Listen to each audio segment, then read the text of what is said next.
What up, y'all? Bandana Blake back again. More content for the culture. Hey, listen, we winning on this side. I don't know what they're doing over there. But today, we are going to be talking about the JMJ trial that is finally wrapping up, and the jury will be deliberating on whether or not these two men who are being tried for his murder, Ronald Washington and Lil D, are going to be found guilty or not guilty. Let's check out the story and let's get into it. But first, please continue, hit that subscribe button. The channel is growing and it can only grow with your help. I appreciate all the love and continued support. Now let's get into the story. JMJ trial is wrapping up, is going to the jury for the jury to make final deliberations if these guys are going home or if these guys are going up top.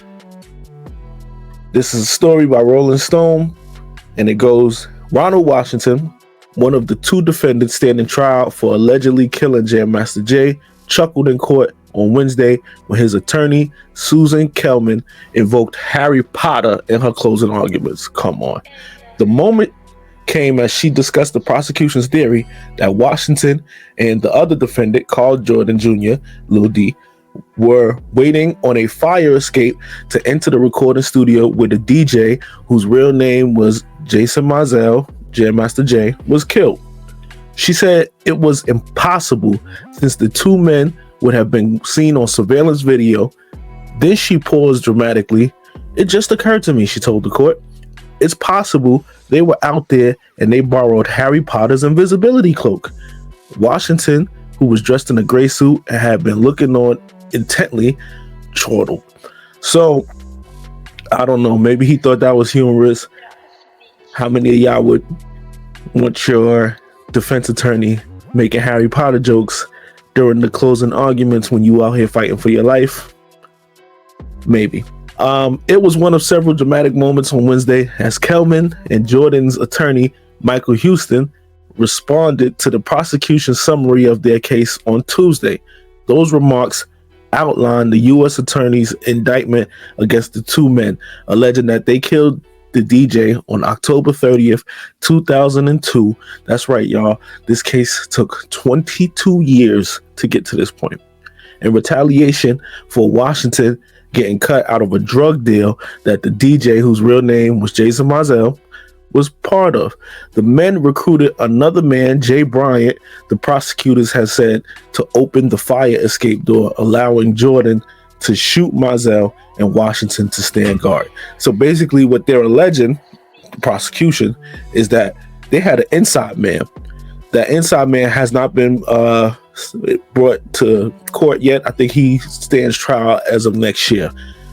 Now, they're saying the way it was set up, this guy didn't even know JMJ that well. From the reports that I've been getting from this whole case, he was inside the studio with JMJ and a few other people, and they're alleging that he pretty much backdoored them, had dudes waiting on the fire escape to come in there and kill him. This is what the prosecution alleges. The story continues. Both defense attorneys argued was the true alleged shooter.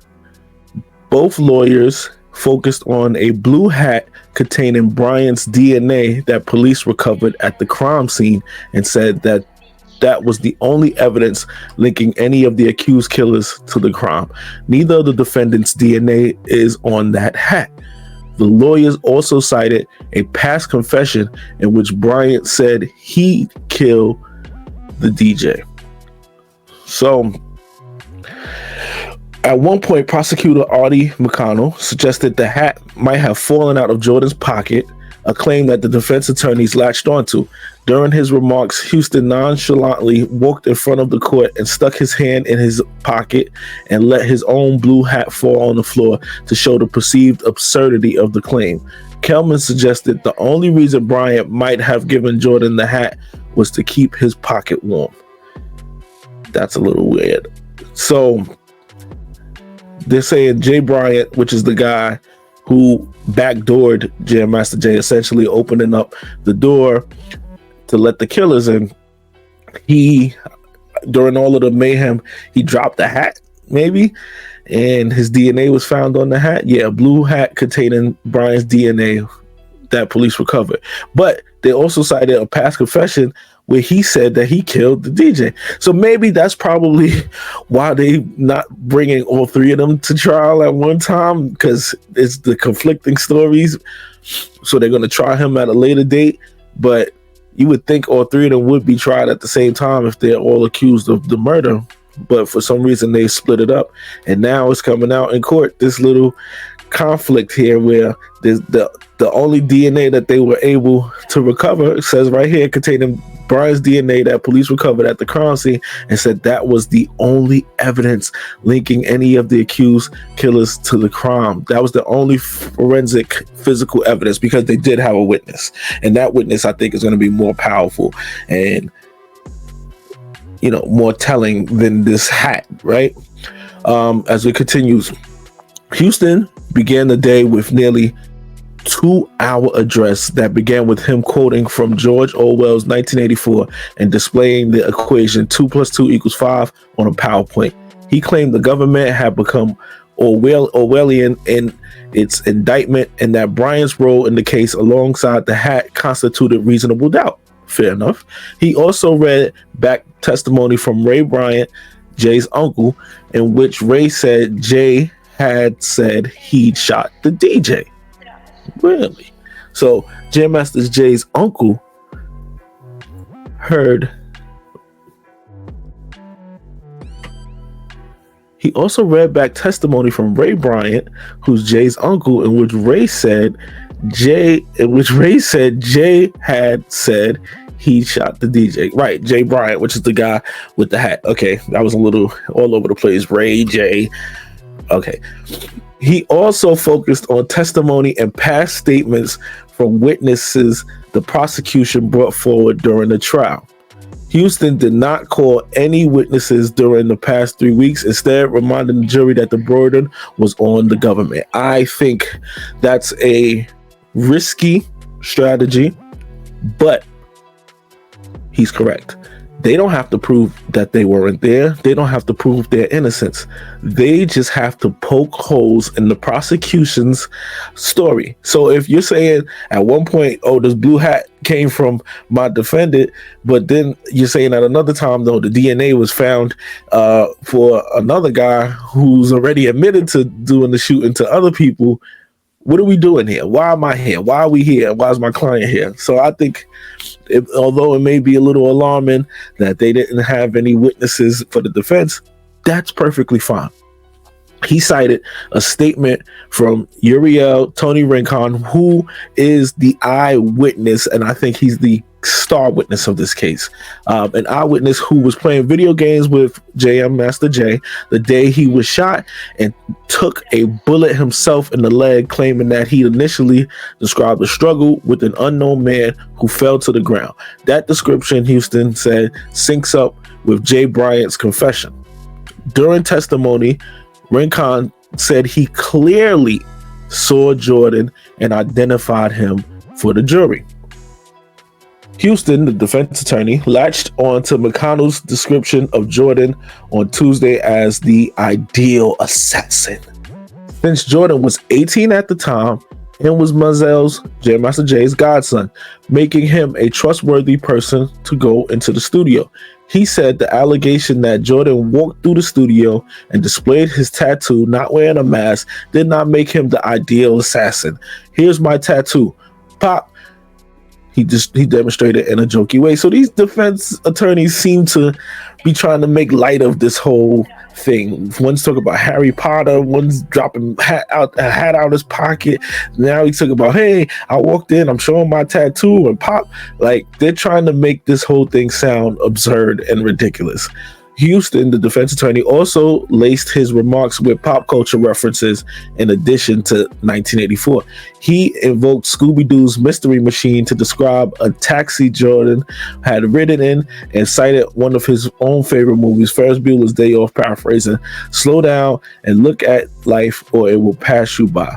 The jury appeared to have glazed over faces in the second hour, though Jordan looked on intently. So this reporter is saying like, yeah, the jury looked like they were just over it by the time he got to hour 2 of his closing arguments, because they're probably looking at it like, yo, bro, like, you're talking one of y'all's talking about Harry Potter, you're talking about the Orson Welles 1984 book, then you're talking about Scooby-Doo. Like, we're trying to find out if these two men heinously murdered somebody. They're fighting for their lives, and maybe the jury might be looking at it like 2 hours was overkill. Sometimes these attorneys, they will beat the drum until there's no more left. Like 2 hours, he didn't call any witnesses the whole time, so this pretty much was the first time he's had the floor, in a sense, right? He closed after showing a still from news footage after the shooting that showed Jordan at the studio in a hoodie. It's ludicrous for him to show up at the murder scene if he was the murderer, Houston said. He didn't know the cameras weren't recording. He was showing his tattoo, and he shows up at the crime scene like, come and arrest me. He was there at the scene because he cares. Wow, that's a really good argument right there in his defense, to say that, yeah, if he really killed him, if he really murdered his godfather, why is he showing up to the crime scene afterwards? It looks a little shaky, or just very bold and brazen. You have to figure it out. What do you believe about this person? Kelman used a quote from poet Sir Walter Scott. "Oh, what a tangled web we weave when we practice to deceive," as a springboard to untangle what she said were issues with both the prosecutor's closing and opening remarks. She pointed to discrepancies in witness statements and said some stories changed 14 years later when government investigators reevaluated the case. In her address to the jury, Kelman said that her client Washington couldn't have recruited Bryant to be part of a murder, since essentially his job would be to act as a door monitor, letting them in. She said there was no evidence that Washington was at the fire escape waiting to be let in. What evidence is there? Nothing, she said, before turning to the prosecution table and saying nothing. She said that Washington couldn't have been angry with Mizell for cutting him out of the alleged drug ring because it was another dealer who refused to work with him. She also referred to a witness who said that when Washington had seen Mizell earlier in the day before he was shot, Jam Master Jay had confided in him that he'd started carrying a gun because I have a problem. The witness said Washington replied, "If you have a problem, I have a problem. Like, I got you, bro." Kelman said this statement had occurred months after the alleged drug deal fell apart. Nobody kills somebody if you're trying to help them or advocate for them, she said, before alleging that Bryant was the shooter. After lunch, prosecutor Mark Mazurek offered a rebuttal on behalf of the government, calling the defense attorney's claims pure speculation. If you look at the evidence, the answer is clear. Carl Jordan Jr. shot Jason Mizell in the head, Jam Master Jay, while Washington stood by the door. He said Jay Bryant played a role, but it wasn't the same as them. Jordan appeared stoic throughout much of the prosecution statements, but eventually picked up a book when the prosecutor was describing his appearance in witness testimony. Washington remained composed throughout the rebuttal. He closed by asking, "Who killed Jam Master Jay and why?" His answer, Jay Bryant had a role. He opened the door. Ronald Washington had a role. He held Lydia High at gunpoint, which was another witness. Carl Jordan Jr. had a role. He put a bullet through Jason Mizell's head. It's time to convict him. Jury deliberations began Thursday. So, wow, that was all over the place. But just to recap it, the defense is pretty much saying they have no evidence outside of these witness statements that have changed over the last 20-something years, because Tony Rincon, the one who is testified or has testified that he was sitting there playing the game with Jam Master Jay when the shooter walked inside, Carl Jordan walked inside, and He said he dapped him up real quick and bang, shot him in the head. While Ronald Washington, aka Tenard, stood guard in the hallway there, making sure nobody came in and interrupted. So it's crazy the way this whole thing is playing out. It's like, what do you think? What do you believe? Do you think that these guys are going to be found guilty? It's been 20 something years. That's going to be very hard for them to prosecute, especially when there's people who have changed their stories. Tony Rincon, the eyewitness, which is the person who, like I stated, said he was right there, got shot in the leg as well. He stated that at the funeral, Carl Jordan came to him and asked him if he seen the person who did it, if he seen the shooter, and he thought that was bizarre because he's like, nigga, it was you. I saw you. But at the end of the day, Tony said, I was with my mom at the time and I felt intimidated, like he was trying to low-key insinuate or threaten, like, I hope if you tell me you seen something, you know what may happen to you next. And he said nobody else asked him that at the funeral, and that always stood out to be a weird, thinly veiled threat in his mind, is how he described perceiving it.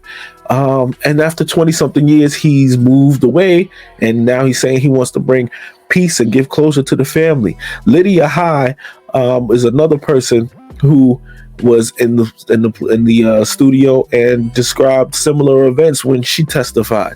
And it's all crazy because Carl Jordan Jr. is his godson, as they discussed in this article, and Ronald Washington is somebody who they said he had living with his sister at the time that they killed Jam Master Jay. So we're looking at it really like, you're telling us, this is what the prosecution's alleging, that his godson and his homie, right? Because another person is now saying that he saw Ronald Washington earlier in the day and told him that he's carrying a gun now because he got problems. And Ronald Washington said, I got you. So maybe we're to believe that he got cut out of a drug deal months earlier, and was upset about it, and he got together with Jam Master Jay's godson, stood by the back door, had somebody open the door, shoot him, and then they all fled the scene,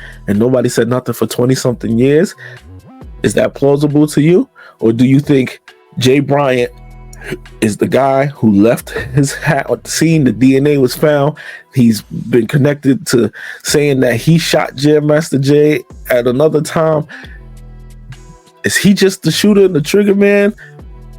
If he helped them backdoor Jam Master Jay, he's not cooperating with the prosecution to say, yeah, I did it and I helped them set it up. It's a mess. It's a mess. And this is what happens 20 something years later with certain cases. Now we're seeing everything going on. Something similar like this is going to happen with the Tupac case, because after 20 something years, people's stories change. Things just don't make sense 20 something years later. Surveillance footage wasn't available. It's crazy. It's crazy. So this is going to be very interesting to see if they can prosecute, or how they're going to be able to prosecute these guys. And again, they do not have to prove their innocence. They just simply have to poke holes in the prosecution story and they'll be free to go. What do y'all think, man? Guilty? Not guilty? What do y'all think the verdict is going to be? And we are going to keep posted to see what exactly it becomes. They're starting deliberations on Thursday. I would imagine this is going to be done by Thursday, end of day, Friday, the latest maybe. We should have some type of decision going into the weekend. Let's see what happens, man. Me personally, I think after 20 something years, this is going to be a very hard case to get a guilty verdict on. But when you have an eyewitness who was also shot, putting the gun in Carl Jordan's hands, it's very likely that, I think, probably 70-30, they're going to get found guilty. Which I think, get in the comments below, put your opinions, and let's see what happens. Bandana Blake, food for thought. Y'all do the dishes. I'm going.